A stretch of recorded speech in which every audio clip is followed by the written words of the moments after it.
Ya Tuhan, Bapa kami di surga, kami sudah siap mendengarkan firman Tuhan. Ajari hamba Tuhan berkata kami dengan kerendahan kami datang di hadirat Tuhan. Siramilah hati dan pikiran kami melalui firman. Berkati perbaktian kami Tuhan, kuasai kami dengan roh. Di dalam nama Yesus kami berdoa dan mengucap syukur. Amin.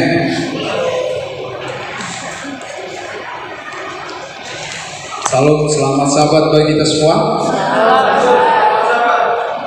Terima kasih kepada tamu kami yang bersama-sama berbakti, dan terima kasih juga kepada guru yang pertama atas kehadirannya berbakti dan menyampaikan lagu pujian.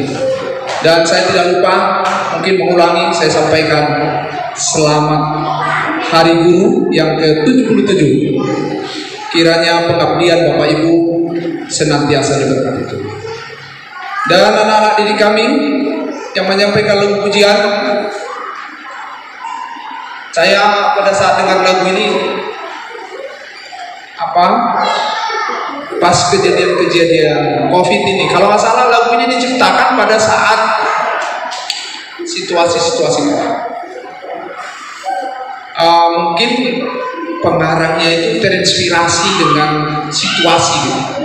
Jadi agar kita tidak terlena, karena saatnya kita nggak tahu, situasi bisa susah, bisa malapetaka. Kalau kita lihat di songnya itu, di YouTube-nya itu kejadian tsunami yang di Jepang gitu latar belakang.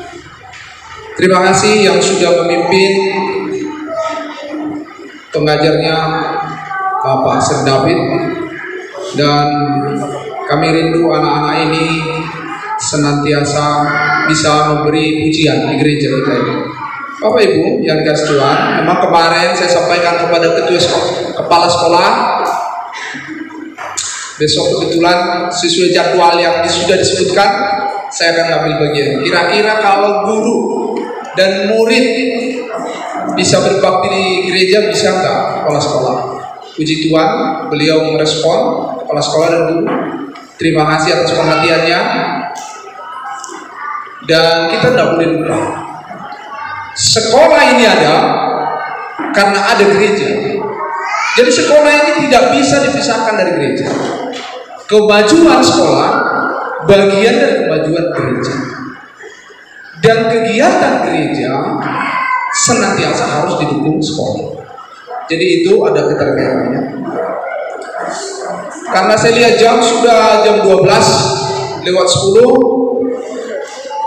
Kalau nggak salah saya mengambil bagian, kalau nggak salah 3 minggu atau 2 minggu lalu ada bilang, terima kasih khotbahnya agak lama katanya. Percaya Bapak Ibu, ini nggak lama, saya usahakan sesegera mungkin. Tetapi saya ingin mengajak kita semua. Tadi dibacakan di ayat inti, sebab segala sesuatu yang ditulis dahulu telah ditulis untuk menjadi pelajaran bagi kita, supaya kita teguh berpegang pada pengharapan oleh ketekunan dan penghiburan dari kitab suci. Poin apa yang kita lihat di sini? Pelajaran ini mengingatkan kita bahwa suatu kejadian yang dulu itu dituliskan untuk apa? Menjadi pelajaran bagi kita semua. Yang kedua, supaya kita teguh berpegang pada pengharapan.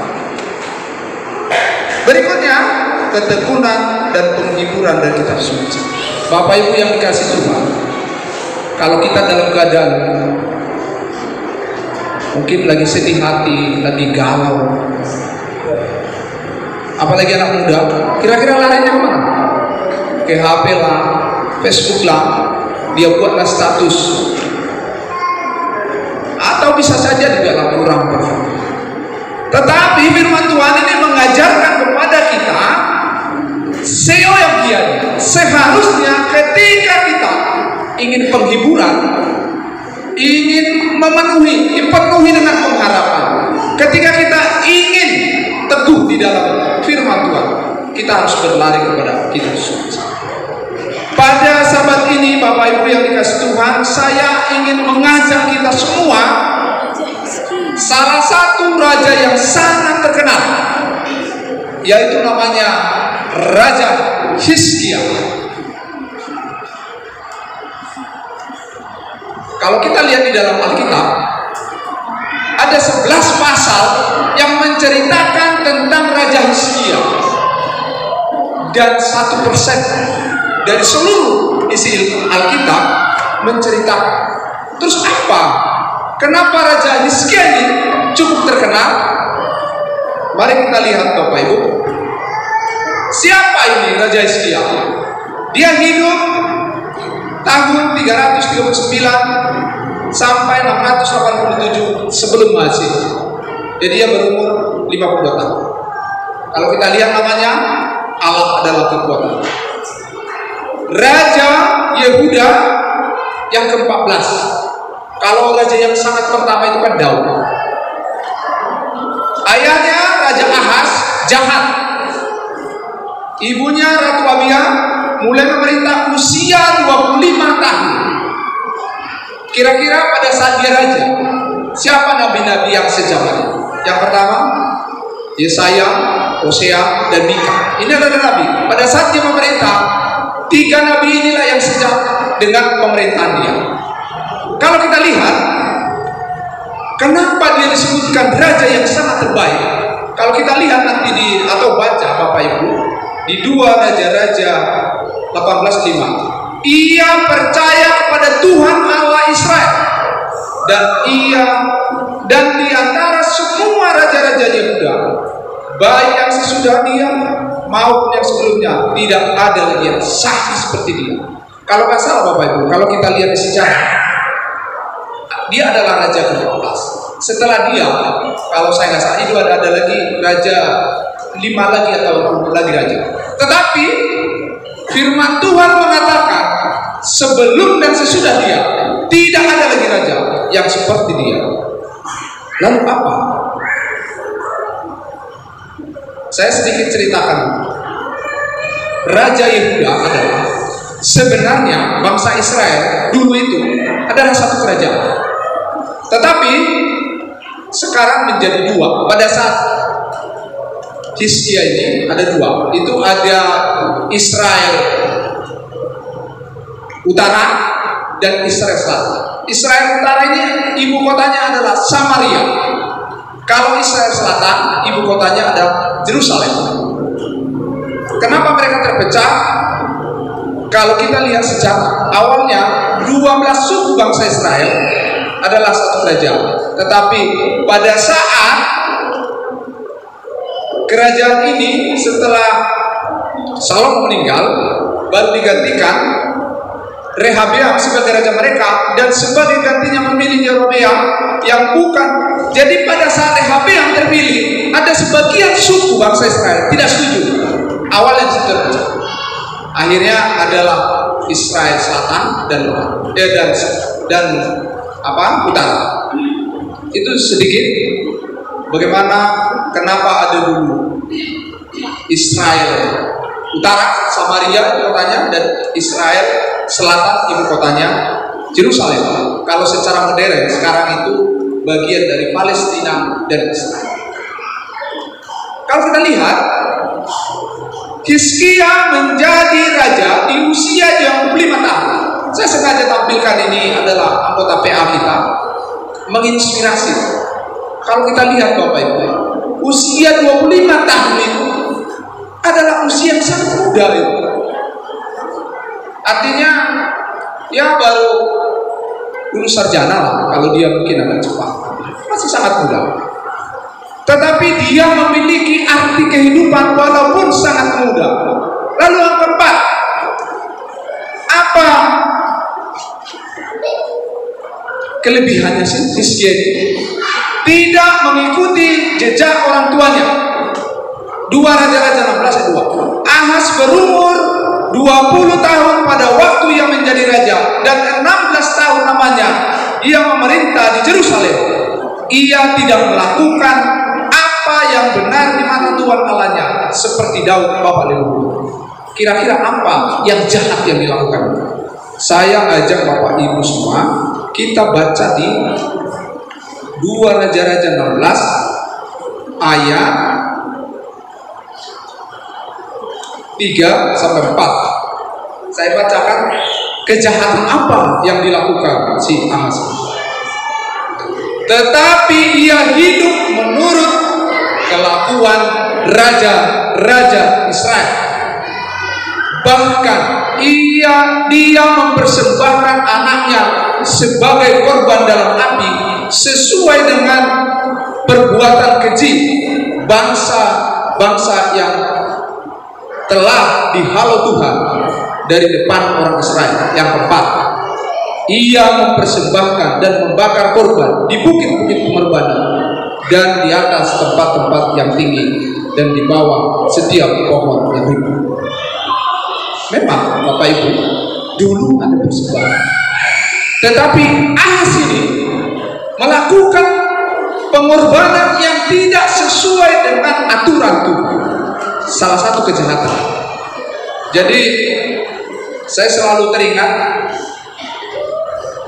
ada upama orang Batak, dan Daud itu bisa Tuhan.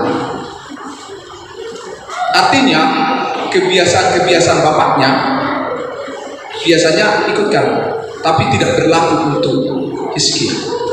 Ini ada anak sekolah sini, saya mau izin ini, saya mohon maaf. Kira-kira dari siswa-siswa kami, ada nggak bapaknya di sini yang nggak mau ke gereja gitu? Jangan ditiru ya adik-adik, dan harus diingatkan, hati-hati. Hizkia, dia tidak melakukan apa yang jahat yang dilakukan orang tuanya. Dia berani berbeda. Bagi dia tidak berlaku itu apa namanya, dan Daud itu bisa benar. Bagi dia tidak berlaku. Kita lihat apa yang dilakukan setelah dia diam. Yang pertama, dia melakukan apa yang benar di mata Tuhan, tepat seperti yang dilakukan Daud bapak leluhurnya. Opungnya. Tapi dia tidak melakukan apa yang dilakukan bapaknya. Bapak Ibu yang dikasih Tuhan, memang kadang-kadang kita itu seringkali mengajak kebiasaan-kebiasaan Tuhan. Sebelum saya masuk ke sana, memang jadi pemimpin ini memang sangat berat. Dia menyadari untuk hidup benar atau sebaliknya adalah sebuah pilihan pribadi. Hati-hati kita. Lingkungan keluarga dapat mempengaruhi kita, tetapi tidak dapat menentukan siapa diri kita. Pak Tomsa bisa mendidik si Justin sama Josia, tapi dia tidak bisa menentukan nanti hidup. Saya pun sama. Bisa saja saya pengaruhi anakku, tapi penentuannya tetap di dia.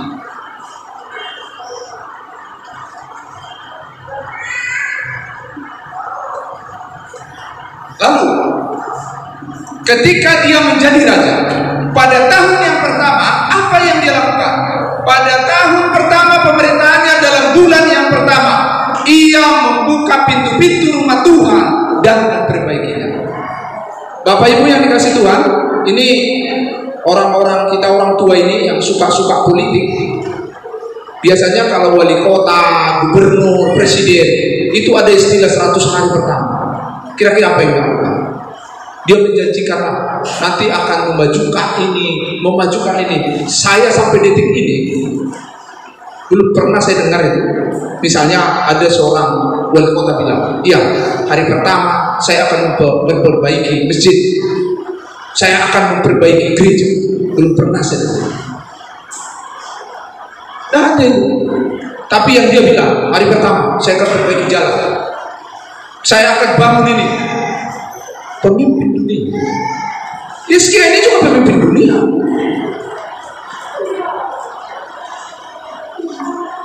Hari pertama, tahun pertama, bulan pertama, sebagai seorang pemimpin, yang dia lakukan, ia membuka pintu-pintu rumah Tuhan dan memperbaikinya. membuka pintu itu Bapak Ibu, pengertiannya adalah mengajak orang datang ke gereja dan memperbaiki itu. Jadi yang dia lakukan bukan hanya dia beribadah, tetapi dia membuka pintu-pintu rumah Tuhan. Apa maksudnya membuka pintu-pintu? Untuk apa dibuka kalau nggak ada orang? Tentu artinya adalah ketika dia membuka pintu rumah Tuhan, mengajak orang datang kepada Tuhan dan memperbaiki. Berikutnya apa dia lakukan? Yang kedua, apa yang dia lakukan? Menjauhkan bukit-bukit pengorbanan, meremukkan tugu-tugu berhala, menebang tiang-tiang berhala, dan menghancurkan ular tembaga yang dibuat Musa. Sebab sampai saat itu orang Israel memang masih membakar korban bagi ular itu, dan namanya disebut Nehustan. Kalau kita baca di 2 Raja-Raja 16 apa? Bangsa Israel ketika kejadian ini adalah sebenarnya sejarah. Nehustan ini kapan? Nehustan ini apa? Nehustan adalah ular tembaga yang disuruh Tuhan dibuat pada saat ada persungutan bangsa Israel dalam perjalanan menuju tanah Kanaan. Karena mereka tidak terima makanan yang sudah diberikan Tuhan, mereka ingin kembali ke Mesir.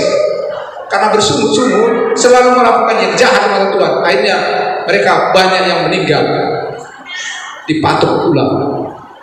Tetapi karena mereka sudah menyadari kesalahan, sehingga Tuhan memerintahkan Musa membuat ular tembaga. Jadi siapa yang melihat dia bisa selamat. Sekarang pertanyaannya, bukankah ini yang bagus? Karena ini memang kalau kita lihat sekarang di kedokteran, ular ini simbolnya dari sini. Jadi ada orang berbicara seperti ini. Kenapa di apotek itu simbolnya ular? Karena ular gak pernah sakit. Sebetulnya filosofinya bukan dari situ. Tetapi kenapa dibuat ular simbol di apotek? Kalau Bapak perhatikan itu, Bapak Ibu, itu karena memang dia sebagai penyembuh. Obat itu penyembuh. Siapa yang melihat patung ular tembaga, dia akan selamat. Loh, kenapa menjadi salah sekarang? Kenapa harus dihancurkan sekian? Bapak Ibu yang dikasih Tuhan, bangsa Israel pada saat itu, pola pikirnya tentang ular tembaga itu sudah berbeda. Ular tembaga itu adalah sebagai sarana yang sesungguhnya kesembuhan itu hanya datang daripada Tuhan. Tetapi Hizkia melihat orang sudah salah persepsi tentang keadaan ular tembaga yang dibentuk pada saat Musa, sehingga dia harus hancur. Sekarang pertanyaan bagi kita semua, mungkin di rumah kita tidak ada lagi ular tembaga, mungkin kita tidak menyembah berhala, tapi berhala apa yang kita sekarang pegang? Saya mohon maaf bagi kita semua dan saya sendiri, mungkin HP bagi saya bisa berhala, mungkin baju ini bisa berhala, kedatangan saya di gereja bisa berhala. Bapak Ibu, hati-hati kita. Mungkin tidak ada ular tembaga, tapi pertanyaan bagi kita sekarang, berhala apa yang masih ada? Saya selalu terinspirasi, maaf ya, kita bukan berpolitik, seorang pemimpin Jokowi selalu bilang, ini kita tidak subjeknya, kita lihat konsepnya. Hati-hati kalau masuk bermain-main dengan agama, akan saya gigit dengan cara saya sendiri. Itu kata beliau, itu selalu terngiang. Karena mungkin dia sebagai pemimpin, dia menyadari di sini permasalahan yang sangat besar. Bagi kita pun ini bisa berkala. Firman Tuhan juga mengatakan, uang memang penting, tapi uang itu jangan sampai berhala begitu. Kalau berhala, banyak cara sehingga menghalalkan segala cara. Hati-hati kita, apalagi mengelola uang gereja, mengelola uang sekolah, hati-hati. Ini jangan sampai belajar bagi kita semua. Berpaut kepada Tuhan, Raja-Raja 18:6. Ia berpaut kepada Tuhan, tidak menyimpang daripada mengikut dia, dan ia berpegang pada perintah-perintah Tuhan yang telah diperintahkannya, maka Tuhan menyertai dia kemanapun dia pergi. Bapak Ibu yang dikasihi Tuhan, tidak menyimpang daripada mengikuti.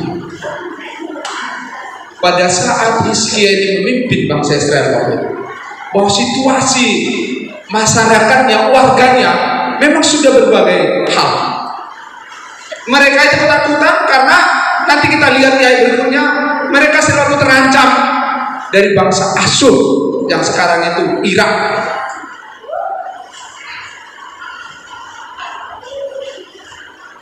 Apa yang dia lakukan ketika dia menghadapi?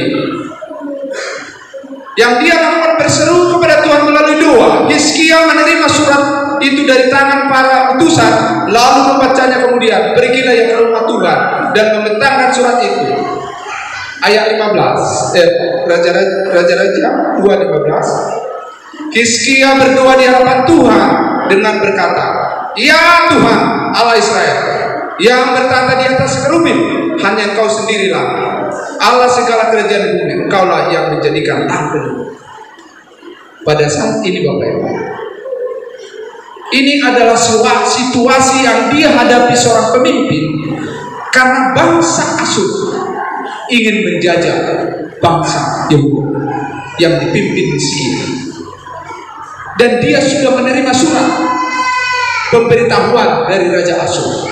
Kalau kita baca di sejarah, mengirimkan melalui utusannya kepada Hizkia ingin menguasai Yehuda. Lalu apa yang dia lakukan? Datang kepada Tuhan. Lalu Yesaya bin Amos menyuruh orang kepada Hizkia mengatakan, "Beginilah firman Tuhan Allah Israel, apa yang telah kau doakan kepadaku mengenai Sanherib, Raja Asyur, telah kudengar." Raja Sanherib ini adalah Raja Asyur yang sekarang negara Irak. Raja pada zamannya, raja yang sangat terkenal. Dia melihat bangsa Yehuda ini biar tidak terpengaruh kepada bangsa Mesir. Jadi dia ingin mencaplok duluan. Tetapi yang dia lakukan, dia tidak berdiskusi dengan siapa-siapa. Saya sedikit kembali. Bangsa Yehuda pada saat kepemimpinan Hizkia, dia ada tadi kita lihat di situ ada nabi 3, Mika. Lalu saya sempat baca sejarah Mika. Si Mika ini adalah nabi yang sangat punya integritas, nabi yang sangat bijaksana. Bapak Ibu dan Rasul, apa kesimpulannya bagi kita? Kita seorang pemimpin, tidak semua hal bisa kita sanggup lakukan, tapi kita butuh orang, nabi-nabi yang betul-betul memiliki integritas. Maka pada malam itu keluarlah malaikat Tuhan, lalu dibunuhnya 185.000 di dalam perkemahan Asyur. Keesokan harinya pagi-pagi tampaklah semuanya bangkai orang mati. Bapak Ibu yang dikasihi Tuhan, ketika bangsa Asyur yang dipimpin Sanherib ingin menguasai Raja Yehuda, dia tidak minta pertolongan ke negara lain. Dia tidak menambah pasukan-pasukan seperti yang sekarang yang terjadi di Ukraina dan Rusia. Tetapi dia pergi menghadap dinding, berdoa kepada Tuhan. Karena dia menyadari dia tidak mampu melakukan itu tanpa pertolongan. Sebab itu berangkatlah Sanherib Raja Asyur dan pulang dan tinggallah di Niniwe. Dulu pada zaman Sanherib, ibu kota Asyur ini adalah di Niniwe, yang kita mungkin bisa baca itu pernah terjadi di situ, membuat menara. Pada suatu kali ketika ia sujud menyembah di dalam kuil Nisron Allahnya, maka Adramelek dan Seneser anaknya membunuh dia. Bapak Ibu, ini menceritakan bukan saja tentara-tentara Asyur yang dimatikan oleh malaikat 185.000, tetapi Raja Asyur ini sendiri meninggal karena dibunuh. Itu yang terjadi ketika sesuatu melawan kalau pilihan Tuhan. Pada hari itu Hizkia jatuh sakit. Nah, ini ada dua peristiwa yang dialami yang sangat tragis oleh Hizkia. berseru kepada Tuhan melalui doa. Pada hari-hari itu Hizkia jatuh sakit dan hampir mati. Lalu datanglah Nabi Yesaya bin Amos dan berkata kepadanya, beginilah firman Tuhan, sampaikanlah pesan terakhir kepada keluargamu, sebab engkau akan mati, tidak akan sembuh lagi. Yang kira-kira kalau datang kepada kita seperti itu, siapa yang tidak takut? Kita anggaplah Nabi ini sekarang pendeta si Homping gitu. Tiba-tiba menyampaikan ini kepada kita. Kalau misalnya kayak kutipan ini disampaikan pendeta kepada kita, saya yakin semua kita pasti ada rasa takut. Hizkia mungkin takut, tapi apa yang dilakukan? Lalu Hizkia memalingkan mukanya ke arah dingin. Ia berdoa kepada Tuhan. Tuhan, ingatlah kiranya bahwa aku telah hidup di hadapanmu dengan setia dan tulus hati, dan bahwa aku telah melakukan yang baik. Bapak Ibu yang dikasihi Tuhan, ketika kita adalah orang-orang yang setia, orang-orang yang tulus hati dan melakukan yang baik di mata Tuhan, kita nggak ada ya. Kemudian menangislah Hizkia dengan sama. Kita pun mungkin kalau terjadi seperti ini, bahwa kita sudah terancam bahwa hidupnya akan, tentu kita menangis. Tetapi dia sampaikan itu kepada Tuhan. Lalu Tuhan bagaimana menjawabnya? Baiklah, dan katakanlah kepada Hizkia, raja umatku, beginilah firman Tuhan Allah Daud, Bapa leluhurmu. Telah aku dengar doamu dan telah kulihat air matamu. Sesungguhnya aku akan menyembuhkan engkau pada hari yang ketiga. Engkau akan pergi ke rumah Tuhan. Dua peristiwa yang dihadapi. Bangsanya akan terancam, akan dicaplok, dijajah bangsa Asyur. Dan ini lain ceritanya, menyangkut pribadinya. Tetapi semuanya permasalahan yang dihadapi, tantangan yang dihadapi, semua keluhannya disampaikan kepada Tuhan. Aku memperpanjang hidupmu 15 tahun lagi, dan aku akan melepaskan engkau dan kota ini dari tangan Asyur. Ada dua sekaligus yang Tuhan berikan. Di samping usianya diperpanjang, dan Asyur tidak akan menjajah bangsa Yehuda yang pada saat itu dipimpin Hizkia.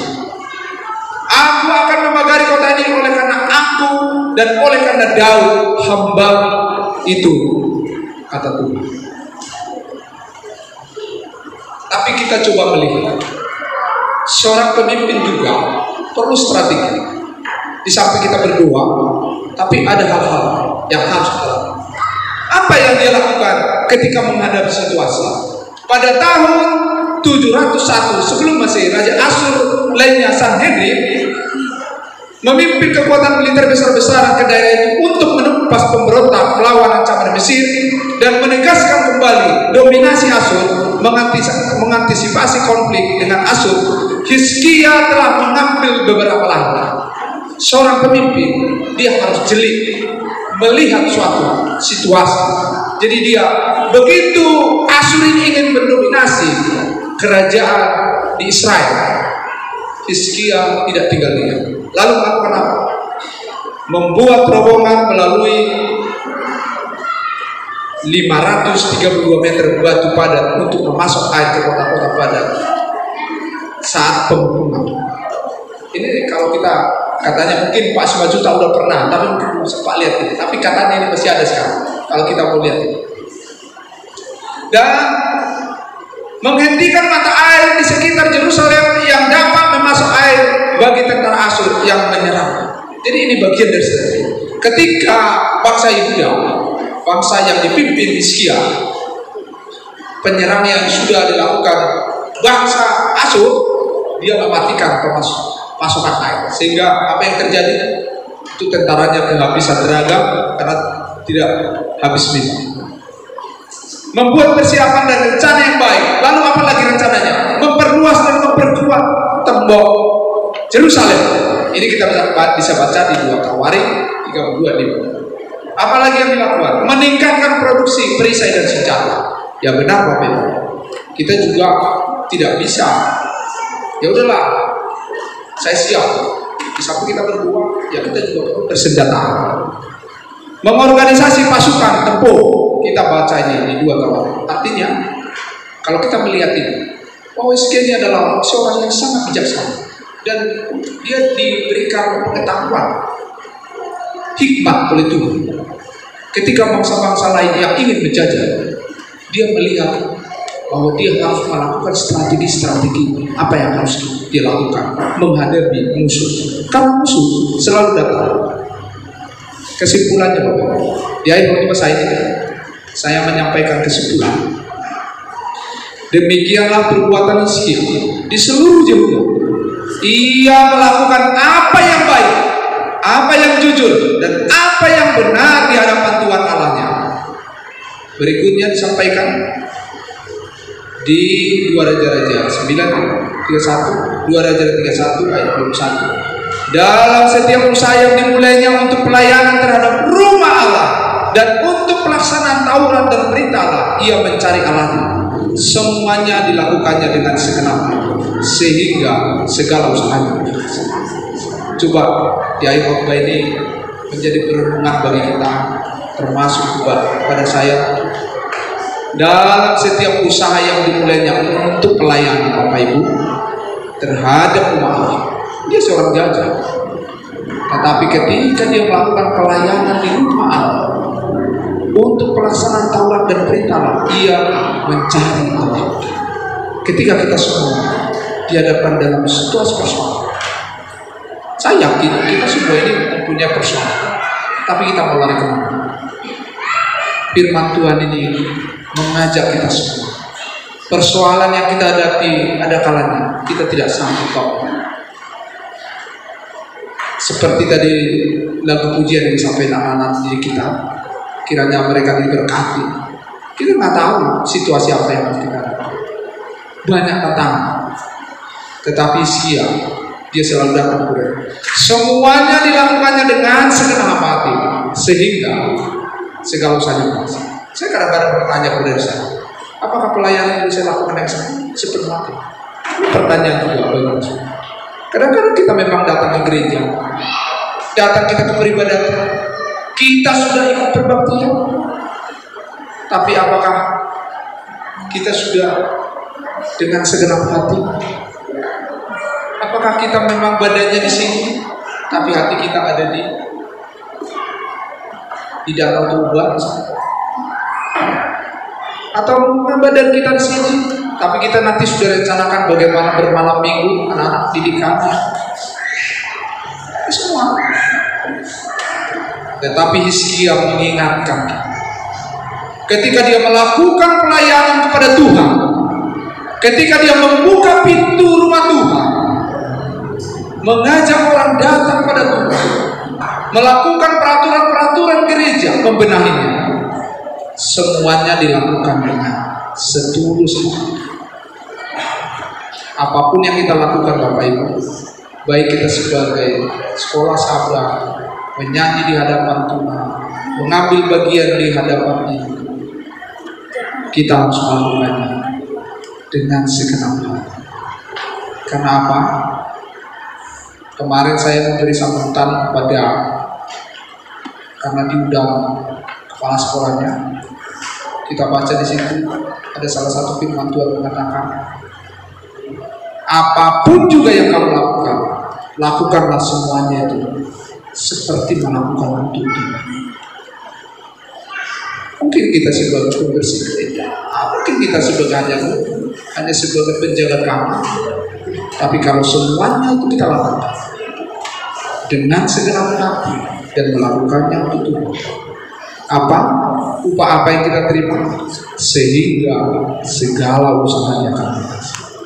Kiranya firman Tuhan ini memotivasi kita, apapun yang kita lakukan, semuanya mari kita lakukan mendahulukan Tuhan dalam setiap rencana kita. Tuhan memberkati kita semua. Amin. Sama-sama.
dalam kerajaan tinggi di surga.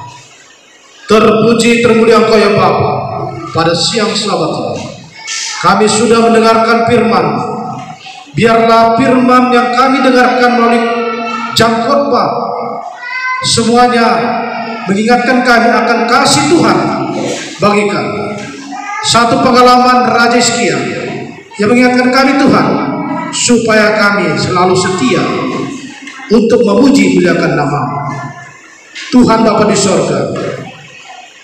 Terima kasih, biarlah Engkau memberkati hamba-Mu Bapak Yesus Murangke yang sudah mengkhotbahkan pada jam khotbah ini. Biarlah hamba Tuhan ini diberkati dimanapun dia berada dalam pelayanan pekerjaan Tuhan, sehingga nama Tuhan dipuji. Diberkatilah keluarga ini, istri dan anak-anaknya, sehingga keluarga ini senantiasa bersandar hanya kepada-Mu.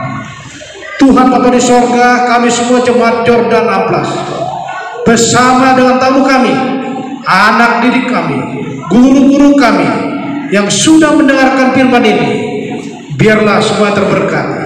Dan ketika kami meninggalkan Ka'bah Tuhan ini, kami menerima berkat sukacita. Terpuji nama Tuhan sepanjang Sabat ini, karena kami berdoa dalam nama Tuhan Yesus Juru Selamat kami. Amin.